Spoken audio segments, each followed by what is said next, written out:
So I'm going to tell you the main blah, blah, blah. Welcome back to my channel. My name's Tiffany. If you haven't been here before, welcome. Today I am bringing you a collaboration video with a ton of my favorite YouTubers and YouTuber friends. I'm so excited to be a part of this collaboration. It's going to be so much fun. So we are all bringing you the summer edition of the 5 things that we no longer buy. I will also link all of their videos down below in their channel so you can check them out. So I came to sit outside today because I feel like, well, actually, honestly, I was trying to get a shot of the pool behind me, but the lighting is just not working out. It's also over 100 degrees outside right now where I live. I'm dog sitting, so I'm not in my space, and I sometimes struggle finding like a really nicely lit place to film. So yeah, I'm outside, and don't mind if I start sweating a little. So these are the 5 things that I no longer buy in the summertime. Summers used to be when I would get out of school, or I wouldn't have to work as much, and I would spend time by the pool, or I would even go to tanning salons to get my base tan before I'd start laying out. I'd buy tons of magazines, sunscreens, tanning oils, face products and lip products and hair products, and get my hair dyed and do all these different things when summer came because I just wanted to be ready, and I always got so excited, and it just seemed like there were always some new summery things to purchase or to have. I'm going to tell you the 5 main things that I no longer purchase anymore in the summer. A lot of them are things that I don't purchase anymore any time of the year, but these are things that we tend to buy more in the summertime. Alright, so number 1. I do not buy after sun lotions or creams or serums or anything like that. If I happen to have an aloe vera plant, I will use that instead. Otherwise, I just always use coconut oil. I also have essential oils that sometimes I will mix in depending on how I feel, or if I'm sunburnt, or if I just am dry.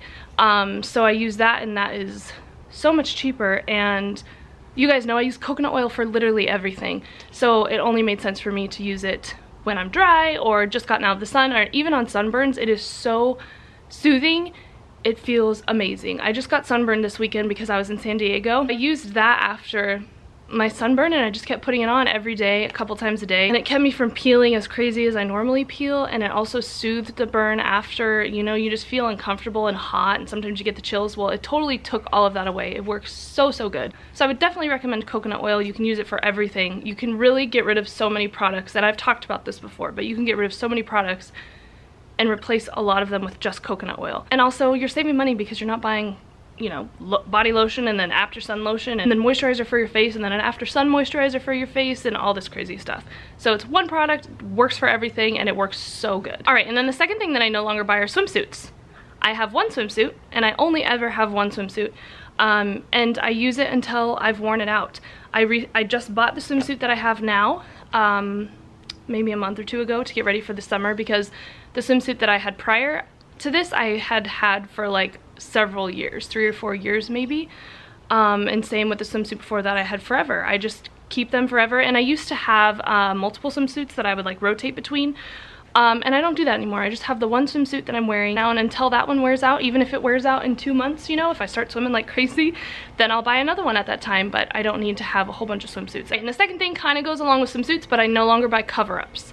So I used to buy, you know, those little, they're like dresses, but they're specifically made to go over your swimsuit, so it's not something, they're usually see-through or super sheer, and it's not something you would wear out.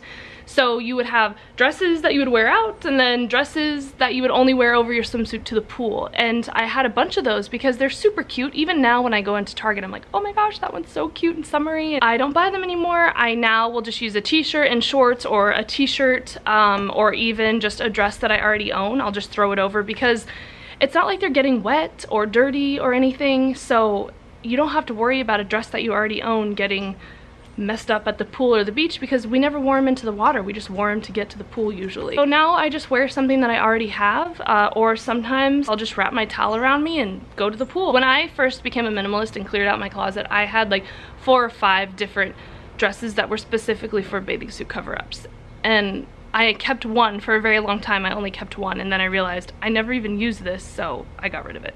And now I just use a dress that I own. Right, and number 2, I used to always buy tons of magazines in the summer to sit out by the pool and look at them, and it was so fun, and I still think about it and think, you know, it's fun to have a magazine every once in a while, but you can get them from the library now.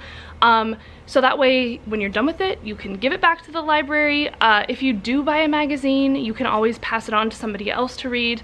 I used to buy them and save them, so I had a whole shelf dedicated to magazines that I had bought, and I just didn't want to get rid of them because I bought them. And some of them I went back and looked at. So when I first started decluttering, I got rid of most of them, but I saved a few of them that I enjoyed looking at. And then I realized I can find all of this information online if I really wanted to. Yeah, it's a little more searching and it's not as nice sitting outside, but I always have my phone outside now anyway, so I don't buy magazines anymore. Books either. I know I've talked about this in my other videos. If I purchase a book, it's on my Kindle or iBooks. Otherwise, I get them all from the library and I just rent them out. And that's it. So I don't have tons of books and magazines stacked up from all the summers ago that I'm never gonna look at again. All right, and then my fifth thing are souvenirs. So we all take vacations in the summer, or at least try to get a couple weekend getaways in, and I just went to San Diego this last weekend, so I did not buy any souvenirs there. No San Diego mugs, no keychains, no t-shirts, nothing like that. And I'm gonna try to get another trip or two in the summer, and obviously I don't plan on buying souvenirs either. So if I am on vacation and I happen to need something, I will buy it there, and I kind of consider that my souvenir, either a new pair of sandals from wherever I was, or a t-shirt, or a pair of shorts or pants, or whatever it is that I needed. I then kind of consider that a souvenir, and you know, it's something you'll probably use all the time. And what? Do you need to go inside? I know, it's still hot. I'm almost done. Where was I? I then kind of consider those souvenirs. Like, it's something you're gonna use all the time, and you'll always be like, oh yeah, I got that in San Diego, or I got that wherever. And you always kind of have that memory attached to that item that you're using, instead of, you know, a keychain that you probably don't need, or something you don't need or won't use very often. Those are the 5 things that I no longer buy in the summertime, and they also kind of extend out to all year long, but these are items that you like see a lot in the summertime and that pop up every summer. Yeah, so I hope that you guys enjoyed this video. Please leave comments down below of other video suggestions that you would like to see. Also, don't forget to check out everybody else's videos, which I have linked down below. Alright, so I hope that you guys enjoyed this video. I hope you have an awesome day. Thank you so much for watching, and I will see you in my next video. Bye!